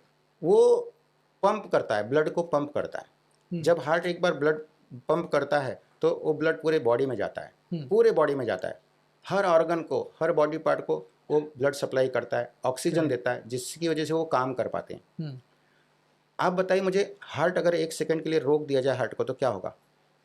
सीधा हम ऊपर पहुंच जाएंगे। करेक्ट। यानी हार्ट को कोई आराम नहीं है। हम लोग तो थक जाते तो आराम भी कर लेते हैं, लेकिन हार्ट को आराम करना मना है, क्योंकि जिस दिन वो आराम कर देगा हमारी लाइफ उस दिन समाप्त हो जाएगी, राइट? तो हार्ट 1 मिनट में कितनी बार पंप करता है ब्लड? 72 times, right? तो 1 घंटे में कितना करेगा? 72 इंटू 60, और 24 घंटे में कितना करेगा? इंटू 24। आप इसको काउंट करो, 1 लाख के ऊपर ये आंकड़ा आएगा। यानी हमारा हार्ट अभी कितना बज रहा है इस समय, टाइम क्या हो रहा है? 6:09। 6:02। कल शाम को 6:02 तक हमारा हार्ट 1 लाख से भी ज़्यादा बार ब्लड को पंप कर चुका होगा। आप सोचो, जब वो इतना मेहनत कर रहा है बिना आराम किए, तो क्या उसको ब्लड सप्लाई की ज़रूरत नहीं है? तो उसको भी ब्लड सप्लाई की ज़रूरत है, और उसको जो ब्लड सप्लाई करती है आर्टरी, उसी का नाम है करोनरी आर्टरी। जो राइट साइड के लिए राइट करोनरी आर्टरी होती है और लेफ्ट साइड के लिए coronary artery, left coronary artery होती है, जिसके 2 ब्रांच होते हैं। आगे वाले हार्ट को लेफ्ट साइड में ब्लड जो सप्लाई करती है उसको एलएडी बोलते हैं, लेफ्ट एंटीरियर डिसेंडिंग, और जो पीछे सप्लाई करते हैं उसको एलसीएक्स बोलते हैं। तो ये 3 जो आर्टरी होती है जो हार्ट को ब्लड सप्लाई करती है। अब आप ये मुझे बताइए कि हार्ट के मसल्स को जो ब्लड सप्लाई करोनरी आर्टरी कर रही है, कब ऐसा समय आएगा जब हार्ट के मसल्स को ब्लड सप्लाई होना, ऑक्सीजन होना कम हो जाएगा? ऐसा क्या कुछ होगा उस आर्टरी के अंदर कि ब्लड सप्लाई कम होगा प्रमाण में? सर ऐसा स्पेसिफिक तो कुछ पता नहीं है, हम्म, लेकिन सपोज हम कोई एक्टिविटी कर रहे हैं हाँ जिससे हम यूज टू नहीं है। हाँ जैसे हम अगर कोई एक बंदा या बंदी अगर वो डांस नहीं करता है, हम्म, वो अगर एक जगह जैसे हम जैसे इंडस्ट्री के लोग हैं, हम शूट करते हैं 3 दिन और हम लोग एडिट करते हैं 7 से 8 दिन। हम्म। तो हमारा 7 से 8 दिन का बैठ के काम होता है। तो अगर ऐसे कोई अचानक अगर लाइव फिजिकल एक्टिविटी कर ले मे बी उसकी वजह से। नहीं, मैं क्या समझाना चाह रहा हूँ कि जैसे मान लो एक पाइप लाइन है, हाँ ठीक है, एक हाँ पाइप है, उसमें हाँ। से पानी जा रहा है, हम्म ठीक है। हम्म अब बहुत अच्छे से जा रहा है, नया हम्म नया पाइप लिया, हम्म। पानी उसमें से जा रहा है, बहुत अच्छे से करेक्ट जा रहा है। करेक्ट। अब समझ लीजिए एक समय ऐसा है कि उसके अंदर कुछ पत्थर आ गया या हाँ। कुछ कचरा जमा हो गया, तो करेक्ट। क्या उसी फोर्स से वो पानी जाएगा? नहीं। नहीं जाएगा ना। नहीं यानी जाएगा। आगे ब्लड सप्लाई कम हो जाएगा, आगे पानी करेक्ट का सप्लाई कम हो जाएगा। बस करेक्ट। यही चीज़ हमारे हार्ट में होता है। हम्म। जो करोनरी आर्टरी है, जो हार्ट मसल्स को ब्लड सप्लाई कर रही है, उसी में फैट जमा हो जाता है। अच्छा। और जब फैट जमा होते होते होते होते वो 70% 80% के ऊपर क्रॉस कर लेता है, तब हमको चलने में, दौड़ने में, बैठे बैठे दर्द होता है। हम्म। मैंने आपको कहा ना कि जब हम दौड़ते हैं तो हमारे हार्ट को 30% ब्लड चाहिए, यानी कि करेक्ट। 70% तक अगर ब्लॉक हो चुका है, हम्म उसके बाद भी हम दौड़ेंगे तो हमें मालूम नहीं पड़ेगा कुछ। हम्म लेकिन जिस दिन वो 71% ब्लॉकेज हो जाएगा, उस दिन हमको 30% ब्लड हार्ट को नहीं मिलेगा। तो जब वो दौड़ेंगे तो हमारे चेस्ट में पेन होगा। हम्म समझ में आई? जब हम चलते हैं तो हमारे हार्ट को 20% चाहिए, हम्म। यानी 80% अगर ब्लड हमारे हार्ट को मिल रहा है तो हमें कोई तकलीफ नहीं होगा चलने में। लेकिन करेक्ट। जिस दिन 80 का 82% 85% हो जाएगा, हम जब चलेंगे, स्पीड लेंगे थोड़ा, तो दर्द होगा। हम्म। हम अभी बैठे हैं, उस समय हमारे हार्ट को 10% ही ब्लड चाहिए। करेक्ट 10% आपको भी मिल रहा है, मुझे भी मिल रहा है, इसलिए हम लोग आसानी से बात कर रहे हैं। करेक्ट। हाँ, जिस दिन हमको बैठे बैठे अभी यहाँ दर्द हुआ, समझो कि 90% के ऊपर ब्लॉकेज हो गया। हो चुका है। कहने का मतलब ये है कि जब करोनरी आर्टरी जो हार्ट मसल को ब्लड सप्लाई करती है, ऑक्सीजन देती है, जिसकी वजह से हमारा हार्ट ब्लड को पंप कर पाता है, उसको ताकत मिल करेक्ट। पाती है, उसके अंदर जब फैट जम जाता है, कोलेस्ट्रॉल, ट्राइग्लिसराइड ये नाम है, कैल्शियम डिपोजिशन जब हो जाता है, तो ब्लड सप्लाई का मार्ग अवरुद्ध हो जाता है, ऑब्स्ट्रक्ट हो जाता है, उसी को बोलते हैं हार्ट ब्लॉक हो गया। करेक्ट। लेकिन जब तक 70% तक ब्लॉक नहीं होगा, कोई साइन सिम्टम नहीं आता है। हम्म।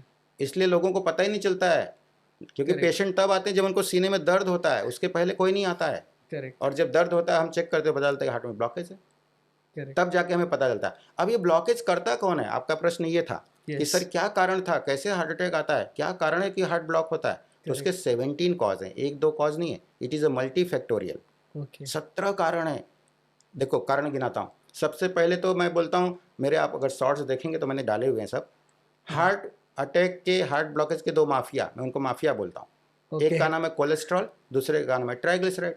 मतलब ये ओके। फैट है, ये दो फैट बनाते हैं ब्लॉकेज, आर्टरी के अंदर ब्लॉकेज बनाने का काम करते हैं। करेक्ट। और इसके ब्लॉकेज की स्पीड को बढ़ाने का काम 8-10 लोग करते हैं। वो कौन है? Correct. High blood pressure, high sugar, हाँ, स्ट्रेस बहुत ज़्यादा आप कर रहे हो, ठीक है, ओवर वेट है आपका, स्मोकिंग करते हो, अल्कोहल लेते हो, एक्सरसाइज नहीं करते हो, है ना, एंटीऑक्सीडेंट का सेवन नहीं करते हो खाने में, फाइबर का सेवन नहीं करते हो, ये सब चीज़ें जो नहीं करते हैं, तो वो ब्लॉकेज जो है ग्रो करने लगता है, स्पीड से ग्रो करता है। करेक्ट। और फिर जब एक दिन 70 के ऊपर जाता है, तो फिर हमें चलने फिरने में या दौड़ने में दर्द होता है। तब हम डॉक्टर, हमें पता चलता है यार हमें हार्ट में कुछ प्रॉब्लम है, चलो अभी दिखाते हैं। तो करेक्ट। ये कारण है जिसकी वजह से हार्ट में वो ब्लॉकेज बनता है। कोलेस्ट्रॉल, ट्राइग्लिसराइड्स ब्लॉकेज बनाता है, और बाकी के सब उसको रिस्क फैक्टर बोलते हैं। कि अगर आपका बीपी तो आप बीपी कंट्रोल में रखो, शुगर है तो शुगर कंट्रोल में रखो, वजन ज़्यादा है तो वजन कंट्रोल में रखो, स्मोकिंग करते तो स्मोकिंग को छोड़ो, अल्कोहल करते तो अल्कोहल छोड़ना ही पड़ेगा, सेडेंटरी लाइफस्टाइल नहीं चलेगी, थोड़ा वॉकिंग वॉकिंग करना पड़ेगा, योगा वीगा करना पड़ेगा। ये सब जब करोगे तभी आप अपने हार्ट को हेल्दी रख पाओगे और ब्लॉकेज को रिवर्स भी कर पाओगे, प्रिवेंट भी कर पाओगे हार्ट अटैक को। करेक्ट। समझ में आया बात? तो हार्ट में जो पेन होता है, जब पेन होता है तभी मालूम पड़ता है कि हमें हार्ट की बीमारी आ है। गई है, उसके पहले पता चलता नहीं नहीं है। है। इसीलिए हार्ट अटैक से 50 लाख लोग हर साल मर जाते हैं, 50 हर लाख। साल मर जाए। एवरी सेकेंड एक दो डेथ हो रही है, एवरी सेकेंड। हम बात करें न जाने कितने लोग हार्ट अटैक से मर गए होंगे। आप देखो कहीं भी न्यूज़ क्या आती है, वो हार्ट अटैक से मर गए, ये हार्ट अटैक से मर गए। हाँ, करेक्ट। तो it is a silent killer disease, और नंबर 1 किलर डिसीज़ है ये।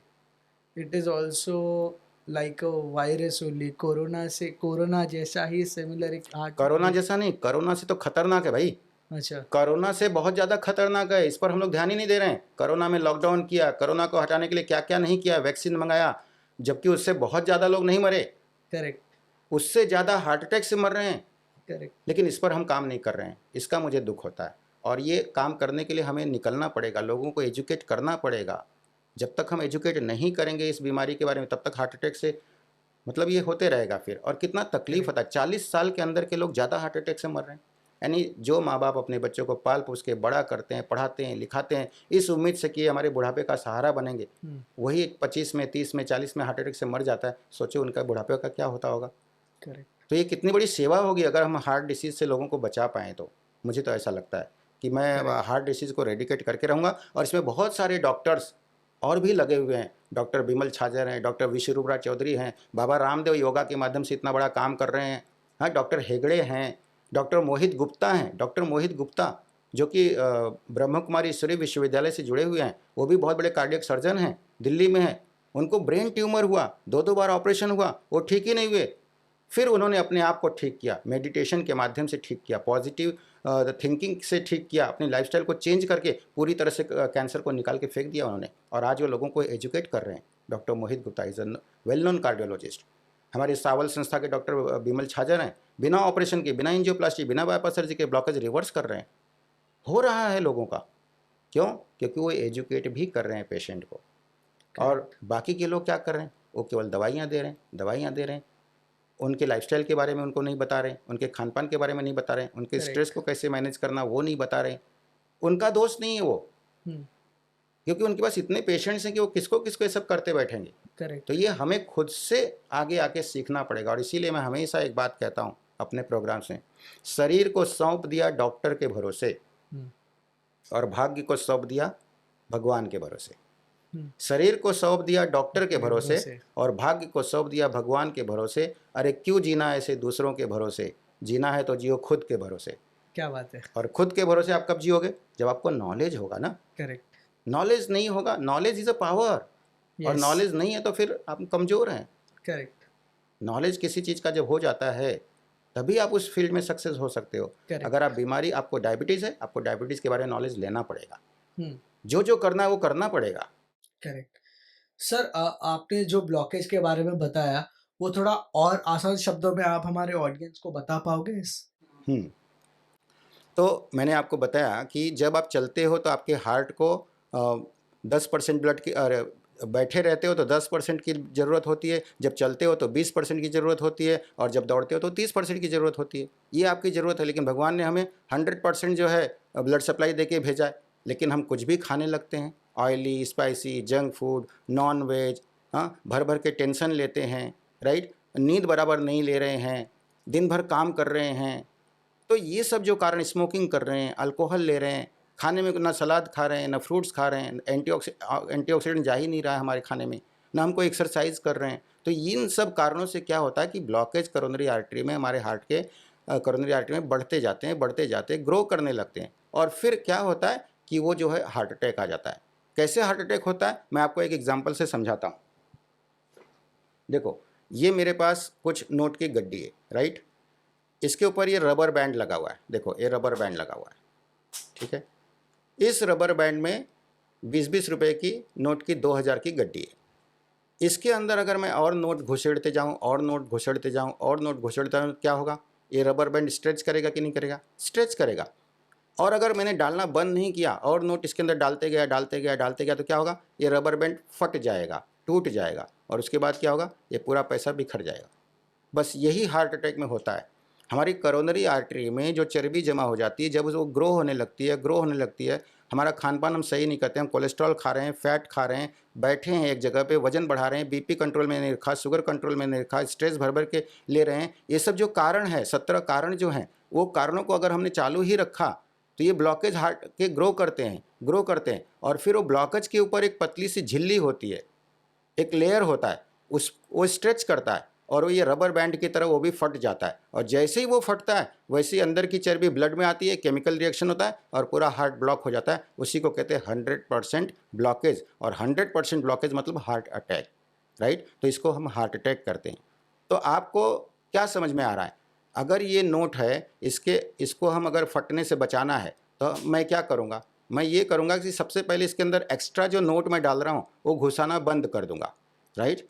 और दूसरा उपाय, अगर मुझे 100% सेफ्टी चाहिए कि ये फटना नहीं चाहिए, तो मैं इसमें से कुछ नोट जो है निकाल लूँगा। अब ये रबर बैंड ढीला हो गया, अब फटने का कोई चांस ही नहीं है, राइट। तो यही हमें करना है कि अब तक जहाँ तक हमने ग्रो कर लिया, ब्लॉकेज को कर लिया, अब हमें जो 17 कारण है, बीपी कंट्रोल करो, शुगर कंट्रोल करो, वेट कंट्रोल करो, कोलेस्ट्रॉल को मत बढ़ने दो, ट्राइग्लिसराइड को मत बढ़ने दो, नींद अच्छी लो, स्ट्रेस को मैनेज करो, अल्कोहल बंद करो, स्टॉप करो। जब आप ये सब बंद करोगे तो क्या होगा, ब्लॉकेज ग्रो नहीं करेगा, और ब्लॉकेज ग्रो नहीं करेगा तो हार्ट अटैक नहीं होगा।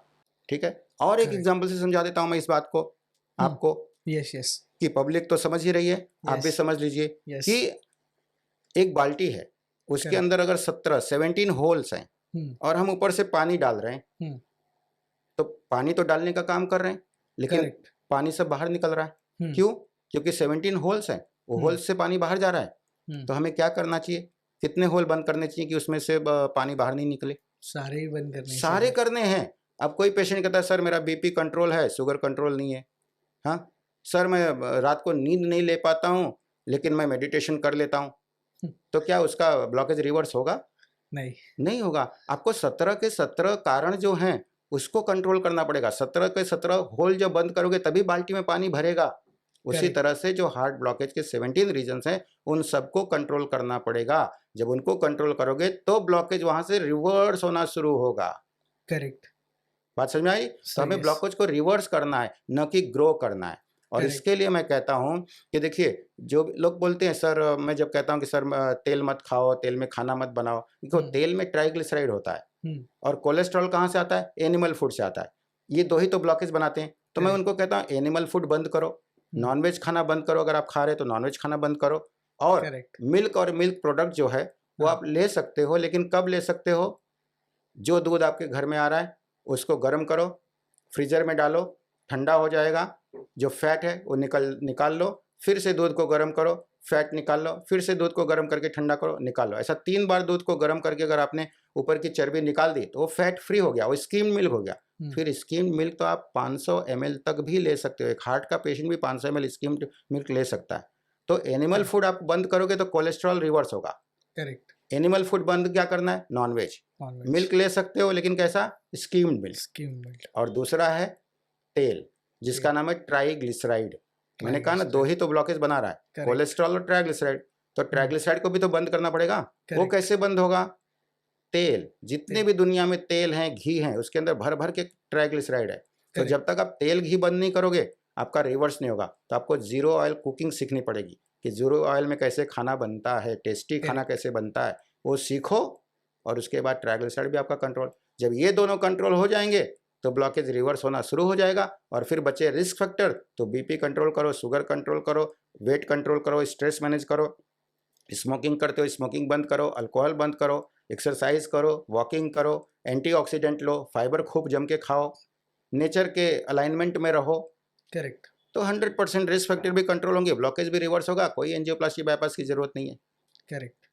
सर, एक सवाल है, जैसे अब हार्ट अटैक काफ़ी कॉमन हो गया। अभी आपने बताया कि एवरी 2-3 सेकेंड्स में एक व्यक्ति हार्ट अटैक, एवरी 1 सेकेंड में एक आदमी जो, एक व्यक्ति, इंसान जो है हार्ट अटैक से मर रहा है।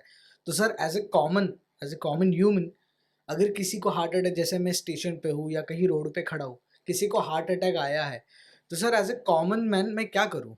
हाँ, बहुत अच्छा प्रश्न किया आपने, ये हर एक को होना चाहिए। देखिए, जैसे आप अपनी जेब में आधार कार्ड रखते हो, करेक्ट। पैन कार्ड रखते हो, है आपकी जेब में? 100% होगा। हाँ, है। ड्राइविंग लाइसेंस होगा, यस सर। है ना, क्रेडिट कार्ड्स हो गए। Yes sir. उसी तरह से ये 3 टैबलेट्स हैं। ये ओके। 3 टैबलेट्स मैं दर्शकों को दिखाना चाहूँगा। ये ओके। 3 टैबलेट्स हैं।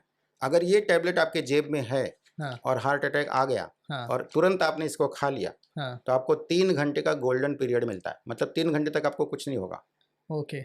आप हॉस्पिटल में जाओ, अच्छे हॉस्पिटल में जहाँ आईसीसी वगैरह हो, नज़दीक में जाओ। हाँ। हाँ। दूर की मत सोचो, वहाँ हाँ। आसपास में जो एकदम नज़दीक, जहाँ जल्दी से जल्दी पहुँच सको। हाँ। क्योंकि 1 घंटे के अंदर अगर आप पहुँच गए हाँ। तो आपके हार्ट मसल डेथ नहीं होंगे, ओके। पूरी तरह से नहीं मरेंगे। 1 घंटे के अंदर आपको ट्रीटमेंट अगर मिल गया सही तरीके से तो आपके हार्ट को डैमेज नहीं होगा। नहीं तो हार्ट को बहुत ज़्यादा डैमेज हो जाता है, कार्डियक फेलियर में चले जाते हैं, हार्ट फेल हो जाता है, समझे ना। तो ये टैबलेट अगर आपके जेब में रहेगा तब ना आप दे पाओगे। तो मैं सारे पब्लिक से ये अवेयर करता हूँ कि इसके अंदर क्या है। इसके अंदर इकोस्प्रिन 325 मिलीग्राम है, इसके अंदर क्लोपिडोग्रेल 300 मिलीग्राम है और एटोरवास्टेटिन 80 मिलीग्राम है। ये 3 टैबलेट अगर तुरंत आपने खा लिया चबा चबा के तो आपको 3 घंटे का गोल्डन पीरियड मिलता है। नज़दीक के अस्पताल में जाओ, ट्रीटमेंट लो। हार्ट अटैक एक बार आपको आ गया तो आपको हॉस्पिटल में जाना ही जाना है, वहाँ के ट्रीटमेंट लेने ही लेने हैं। हाँ, डॉक्टर यदि कहे आपको एंजियोप्लास्टी बाईपास करना है तो ज़रूर आप उससे मना कीजिए उनको, और उनको ये बोलिए कि सर जहाँ तक हो सके दवा से ही मुझे ठीक कीजिए, मैं आगे मेरी लाइफस्टाइल को ठीक करूँगा, मैं डाइट को ठीक करूँगा, आप जैसा कहोगे वैसा करूँगा, बट ऑपरेशन प्लीज़ मत करिए। तो ये टैबलेट लेने से उनकी ज़िंदगी बच सकती है। तो करेक्ट। मैं ये रिकमेंड करता हूँ कि हर एक के जेब में होना चाहिए। मैं हमेशा कम से कम 4-5 टैबलेट हमेशा मेरे बैग में रहता है, ताकि मैं बाहर जाता हूँ, ट्रैवलिंग को जाता हूँ, कभी किसी को कुछ हुआ तो उनकी मैं ज़िंदगी बचा सकूँ। इस टैबलेट से मैंने अब तक कम से कम 25 लोगों की ज़िंदगी ट्रेन के अंदर बचाई है, ट्रेन के अंदर। करेक्ट। मैं इस टैबलेट्स के जितने भी टैबलेट्स हैं सारों के लिंक मैं डिस्क्रिप्शन में डाल दूंगा। Let's be a saviour for everyone out there. इसलिए मैंने सर ये प्रश्न किया है बिकॉज इसमें कहीं ना कहीं गवर्नमेंट का भी इक्वली हाथ है। गवर्नमेंट से ज़्यादा as a human, as a citizen of this country मेरा एक दायित्व बनता है कि मैं इस चीज़ के लिए काम करूं, या मेरे पास कुछ ऐसा टूल हो जिससे अगर मेरे बाजू में या मेरे आसपास के व्यक्ति किसी को हार्ट अटैक आए तो शायद मैं उनको बचा पाऊँ। बिल्कुल। तो thank you so much sir ये बताने के लिए। और सर हम आते हैं एक सवाल पे। सर आपके बुक में जो आपने वो 7 पॉइंट मेंशन किए हैं, हुँ, सर वो 7 पॉइंट अगर आप थोड़े-थोड़े अगर पॉइंट्स में बता हुँ, पाओगे? हुँ। वो जो मैंने बुक में, देखिए मेरे बुक का नाम है हार्ट अटैक से मुक्ति के 7 सरल चरण। मैं दर्शकों से बात कर रहा हूँ इस समय। करेक्ट। हार्ट अटैक से मुक्ति के 7 सरल चरण। मैंने आपको बता दिया कि हार्ट अटैक कैसे होता है, हार्ट की बीमारी क्या होती है, हार्ट ब्लॉकेज के कितने कारण हैं, ये सारी चीज़ें मैंने आपको बता दिया। अब जब आपको ये डायग्नोस हो गया कि आपके हार्ट में ब्लॉकेज है, तो अगर ये 7 स्टेप्स को आप फॉलो करते हो, तो आपका ब्लॉकेज रिवर्स होगा, आपका रिस्क फैक्टर कंट्रोल होगा, करेक्ट। आपको एंजियो और बाईपास करने की ज़रूरत नहीं पड़ेगी। क्यों? क्योंकि एंजियो और बाईपास करने के बाद भी ये लाइफ़स्टाइल आपको अपनाना है। अगर आप नहीं अपनाओगे तो एंजियो और बाईपास के बाद तो ब्लॉकेज और तेज़ी से ग्रो करता है, फिर दोबारा आपको अटैक आएगा। कितनी बार एंजियोप्लास्टी करोगे, कितनी बार बाईपास करोगे? इसलिए बेहतर ये है कि पहले ही अपनी लाइफ़स्टाइल को ठीक कर लो। तो मैंने 7 चरण इस किताब में दिया हुआ है। 7 चरण मतलब 7 स्टेप्स। पहला क्या है? अपने डाइट को मॉडिफ़ाई करो। Diet modification. क्यों? क्योंकि कोलेस्ट्रॉल कौन बना रहा है? एनिमल फूड बना रहा है। ट्राइग्लिसराइड कौन बना रहा है? तेल घी बना रहा है। इसलिए मैंने पहले डाइट के ऊपर बताया। हमारा फूड ही मेडिसिन है, हमारी आहार ही औषधि है, इसलिए आहार का नॉलेज मेरे मरीजों को होना बहुत ज़रूरी है। तो पहला चैप्टर मैंने दिया डाइट, और उसी में ज़ीरो ऑयल कुकिंग कैसे करना, बिना तेल के कैसे आप सब्जी बनाओ, कैसे आप पराठा बनाओ, कैसे आप पोहा बनाओ, बिना तेल के कैसे आप नाश्ता बनाओ, सब्जियां बनाओ, वो सब कुछ उसमें सिखाया हुआ है। तो zero oil cooking compulsory heart patient के लिए, पहला चैप्टर। दूसरे चैप्टर में मैंने जो दूसरा चैप्टर लिखा उसमें योगा, मेडिटेशन और प्राणायाम के बारे में लिखा है। क्योंकि जब तक हम योगा नहीं करेंगे हमारा माइंड कूल नहीं होगा। देखिए, बॉडी और माइंड को कूल करना है, शांत करना है, स्ट्रेस फ्री करना है, तो आपको योगा करना ही पड़ेगा। योगा करोगे तो ही माइंड शांत होगा, माइंड की फ्रिक्वेंसी लो होगी, तभी जो रिस्क फैक्टर्स है वो कंट्रोल में आएंगे। तो मैं हार्ट के पेशेंट को कहता हूँ, आपको आधे घंटे यौगिक क्रियाओं का अभ्यास करना है नियमित रूप से, रेगुलर। फिर तीसरा जो स्टेप्स है उसमें मैंने दिया है कि आप किस तरह से स्लीप मैनेजमेंट करो। क्योंकि जब हम सोते नहीं हैं रात को तो उसकी वजह से भी क्या होता है कि हमारे ब्लॉकेज ग्रो करते हैं। हमारे जब हम अच्छी नींद नहीं लेंगे तो हमारी हीलिंग नहीं होगी, इसलिए नींद में हीलिंग होती है। नींद के साथ कभी कॉम्प्रोमाइज़ मत करना, राइट? इसलिए स्लीप मैनेजमेंट का चैप्टर लिखा है। चौथा मैंने स्ट्रेस मैनेजमेंट के बारे में लिखा है। Stress is the chief minister of heart disease. Heart disease का सबसे प्रमुख कारण ये स्ट्रेस है दोस्तों, तनाव है। और WHO ने भी कहा 90% से ज़्यादा बीमारियां साइकोसोमेटिक है। साइको मतलब माइंड, सोमेटिक मतलब बॉडी। हमारे माइंड में वो बीमारी आई इसलिए हमारे शरीर में वो बीमारी आ गई। तो साइकोसोमेटिक हैं। इसलिए स्ट्रेस को कैसे आप मैनेज करो, स्ट्रेस से कैसे डील करो, स्ट्रेस को कैसे कम से कम करो। आज के डेट में स्ट्रेस कम करना बहुत कठिन है, लेकिन बहुत ज़्यादा कठिन भी नहीं है। आप करना चाहो तो कर सकते हो। 50% तक अगर आपने स्ट्रेस को मैनेज कर लिया तो बहुत सारी बीमारियों से आप बच सकते हो। तो चौथा है स्ट्रेस मैनेजमेंट। पांचवा जो मैंने नाम दिया है वो माइंड पावर के ऊपर, कि किस तरह से आप सबकॉन्शियस माइंड का इस्तेमाल करके अपने ब्लॉकेज को रिवर्स कर सकते हो। छठवां चैप्टर मैंने स्पिरिचुअल हीलिंग के बारे में दिया है कि किस तरह से स्पिरिचुअलिटी का यूज़ करके आप अपने ब्लॉकेज को रिवर्स कर सकते हो। और 7th चैप्टर में मैंने आयुर्वेदिक मेडिसिन और कुछ नेचुरल एंजियोप्लास्टी, नेचुरल बाईपास के बारे में बताया हुआ है। तो ये 7 चरण अगर आप जान लिए, समझ लिए और उसको अपनी लाइफ में इम्प्लीमेंट कर लिया तो 100% आपको बढ़िया हेल्थ मिलेगा, आपके ब्लॉकेज भी रिवर्स होंगे। Correct sir. तो अब हम इस पॉडकास्ट के एंड की तरफ आते हैं। तो सर एक एक कोई ऐसी टिप जो हर एक व्यक्ति को अपनी डेली लाइफ में यूज़ करनी चाहिए एक हेल्दी लाइफ जीने के लिए। मैं दर्शकों से फिर बात करूँगा। देखिए, मैं तो ये कहता हूँ health should be our first priority, correct. क्योंकि हेल्थ है तो सब कुछ है दोस्तों। हेल्थ नहीं है तो आपके पास बंगला है, कोठी है, गाड़ी है, आपने करोड़ों अरबों जमा लिया है, बहुत सारी समृद्धि है, लेकिन आप उसका एंजॉय ही नहीं कर पा रहे हो, तो ऐसे हेल्थ का करेक्ट। क्या मतलब है? तो health should be our first priority. और इसीलिए आपको अपने हेल्थ को अच्छा रखने के लिए, बढ़िया रखने के लिए, डिसीज़ फ्री लाइफ जीने के लिए, डॉक्टर फ्री लाइफ जीने के लिए, ड्रग फ्री लाइफ जीने के लिए जो लाइफ़स्टाइल है उसको चेंज करना ही पड़ेगा। वॉकिंग करना है माने करना है, सनलाइट लेना है माने लेना है। हाँ, अल्कलाइन फूड 80% खाना है, यानी सब्जियाँ, फल ये सब अल्कलाइन होते हैं, भगवान का दिया हुआ खाना। कुक्ड फूड कम से कम खाओ, जो पकाया हुआ भोजन होता है वो कम खाओ, उससे आपका खाली पेट बढ़ेगा, लेकिन आपकी बीमारी बढ़ेगी। लेकिन आपकी बीमारी क्योर कैसे होगी? आपके बॉडी को न्यूट्रिशन कहाँ से मिलेगा? अल्कलाइन फूड से मिलेगा। अल्कलाइन फूड, अल्कलाइन वाटर को अपने जीवन का हिस्सा बनाइए। नींद के साथ कोई कॉम्प्रोमाइज़ मत करिए। और मैं एक कहना चाहूँगा आप लोगों से विशेष रूप करके कि आज आप मोबाइल के पीछे पागल हो गए हो। रात-रात भर मोबाइल लेके बस मोबाइल, मोबाइल, मोबाइल। आपको पता नहीं है कि आप कितना हार्म कर रहे हो। रात को जब हम सोने जाते हैं ना तो हमारा मेलाटोनिन, सोने वाला हार्मोन जो होता है ना, वो बनता है दोस्तों। लेकिन जब हम मोबाइल का यूज़ करते हैं ना तो उसके अंदर एक ब्लू लाइट होती है, वो हमारे आँखों में जाती है, पर्दे पे पड़ती है और हमारे ब्रेन को मैसेज देती है कि अभी रात नहीं हुई है, अभी दिन का उजाला है, तू सो किधर रहा है? तो हमारा सोना खत्म हो जाता है, हमारी नींद उड़ जाती है, क्योंकि उस समय कॉर्टिज़ोल बढ़ जाता है। हमारे माइंड में कॉर्टिज़ोल बढ़ जाता है और कॉर्टिज़ोल जागने वाला हार्मोन होता है। तो जब मोबाइल देखेंगे तो जागने वाला हार्मोन बनेगा, तो वो जगाएगा तुमको, तो तुमको नींद ही नहीं आएगी। इसलिए इस मोबाइल को मैं हर एक से, आज जो भी मुझे सुन रहा है, बस एक काम इससे कर लीजिए कि अपना मोबाइल, इंटरनेट, वाईफ़ाई रात को सोते समय सब बंद कर दीजिए, सब बंद कर दीजिए। भूल जाइए क्या हो रहा है, किसी को आपकी ज़रूरत नहीं है। आपके सोने का टाइम है तो सोना है, स्लीप के साथ कोई कॉम्प्रोमाइज़ नहीं, क्योंकि स्लीप ही हीलिंग है। दिन भर हम काम करते हैं, मेहनत करते हैं, थकते हैं, हमारी बॉडी टूटती है, फूटती है, उसको रेस्ट की ज़रूरत है। जब रेस्ट करोगे तभी आपकी हीलिंग होगी, तभी बीपी कंट्रोल आएगा, शुगर कंट्रोल आएगा। उसके बिना नहीं होगा ये सब चीज़ पॉसिबल। तो आपको 7 टू 8 आवर्स का नींद लेना है, वाईफ़ाई बंद करके। मोबाइल को आप हॉल में डाइनिंग टेबल पे रख देना सब पूरे परिवार का, और घर में जाके अंदर से बेडरूम में अच्छी नींद लेना है, अच्छी नींद। और जब सुबह उठो, सुबह उठने के बाद 1 से 2 ग्लास पानी पियो, शौचालय में जाओ, वॉकिंग करो घंटा भर, सनलाइट लो, दिन भर मेडिटेशन में रहो, मतलब अपने काम में मन लगाओ शांति से, सब कुछ ठीक होगा। बस लाइफ़स्टाइल को ठीक करो, डाइट को मॉडिफ़ाई करो दोस्तों। Yes. Thank you so much sir. आपने इतनी नॉलेज शेयर की लोगों के साथ मेरे पॉडकास्ट पे। So thank you so much आने के लिए। और बहुत ही अच्छा लगा आपके आने से और काफ़ी पॉजिटिव वाइब आई और काफ़ी मज़ा आया। और जितना नॉलेज गेन करते हैं उतना मज़ा आता है। और हमारे पॉडकास्ट पे हम ट्राई करते हैं कि जितना नॉलेज हम ग्रैब कर पाए, ग्रैब करें, हमारी ऑडियंस को भी दे पाए। तो sir thank you so much आने के लिए द याडीज पॉडकास्ट शो पे। This is me Jitesh Rathore signing off with Dr. Tiwari from Yadi's podcast show.